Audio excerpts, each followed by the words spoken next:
आज घरेलू शेयर बाजार लगातार 9वें दिन तेजी के साथ बंद होने में कामयाब रहा। 2.5 साल बाद पहली बार ऐसा हुआ है जब बाजार में लगातार 9वें दिन तेजी आई है।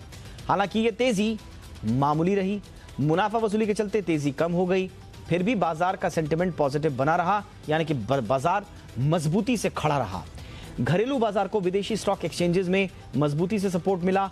इसके अलावा कोरोना से संक्रमण के नए मामलों में काफी गिरावट आई है। यह बाजार के लिए अच्छी खबर होनी थी स्वाभाविक। अंत में सेंसेक्स 32 और निफ्टी 4 अंक चढ़कर ही बंद हुए।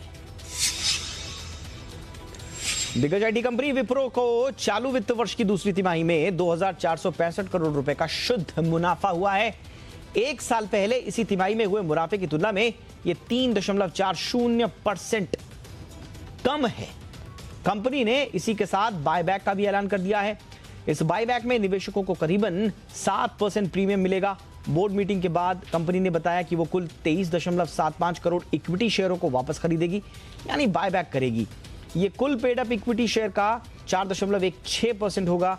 इसके लिए उसने 400 रुपए मूल्य तय किया है।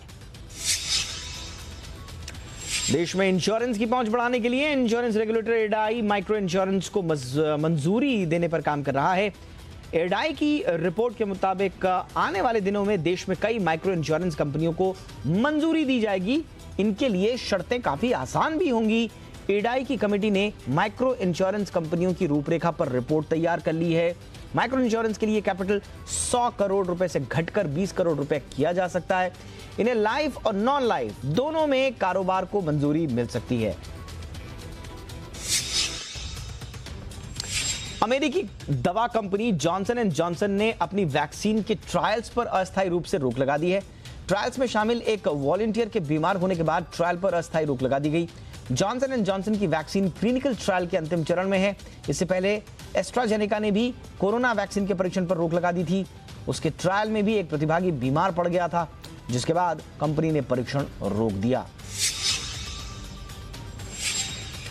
सुप्रीम कोर्ट ने मॉरेटोरियम पर सुनवाई कल तक के लिए टाल दी है। सुनवाई आज सुबह 12 बजे होनी थी, लेकिन बाद में शाम तक के लिए उसे टाल दिया गया।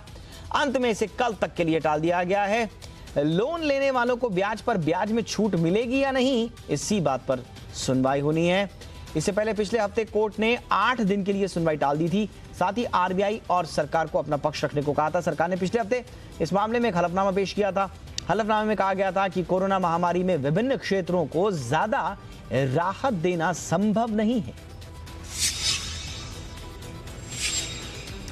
दिसंबर से आरटीजीएस भुगतान की सुविधा 24 घंटे मुमकिन होगी, क्योंकि बैंकिंग अब बायोनिक बैंकिंग में शिफ्ट हो रही है। देश के बैंकिंग संगठन इंडियन बैंक एसोसिएशन की वार्षिक HR कॉन्क्लेव में बैंकों में इस पर सहमति जाहिर की गई है। आईबीए के चीफ एग्जीक्यूटिव सुनील मेहता के मुताबिक इस साल अप्रैल में 10 बैंक का 4 में मर्जर करना बैलेंस शीट मजबूत करने के लिए जरूरी था, लेकिन बैंकों के मर्जर में चुनौतियां भी काफी रहीं और कोविड के दौरान सभी बैंक कर्मियों ने काफी सराहनीय काम किया। To facilitate swift and seamless payment in real-time basis, the domestic business institution RBI has decided to make available the RTGS system round the clock on all days from December instead of just during the daytime on working days.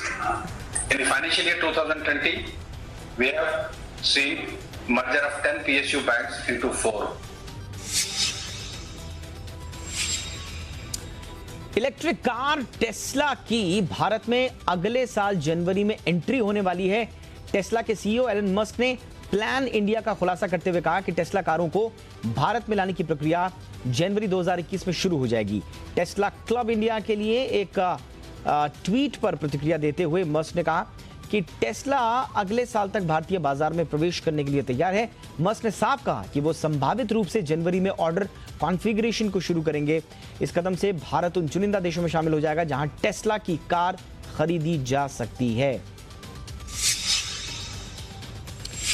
Bharat में unique design solution की बढ़ती मांग को पूरा करने के लिए Nippon paint India ने आज A+ ब्रांड सॉल्यूशन लॉन्च किया। इस खास डिजाइन कॉन्सेप्ट के जरिए कंपनी आर्किटेक्ट्स, डिजाइनर्स और उपभोक्ताओं को डिजाइन सेवाएं, प्रोडक्ट संबंधित समाधान मुहैया करवाएगी।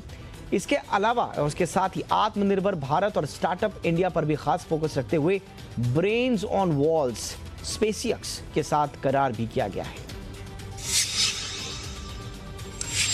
आगामी दिवाली सीजन को देखते हुए हुंडई ने नवरात्रि कार केयर कैंप की घोषणा की है। ये कैंप 14 से 22 अक्टूबर तक यानी 9 दिन चलेगा। इस दौरान कंपनी के ग्राहकों को 9 स्पेशल सर्विस ऑफर्स मिलेंगे। Labour, interior cleaning, exterior beautification, anti dust वगैरह वगैरह पर छूट दी जाएगी। नवरात्रि कार केयर कैंप के ऑफर्स का फायदा हालांकि चुनिंदा शहरों में ही लिया जाएगा।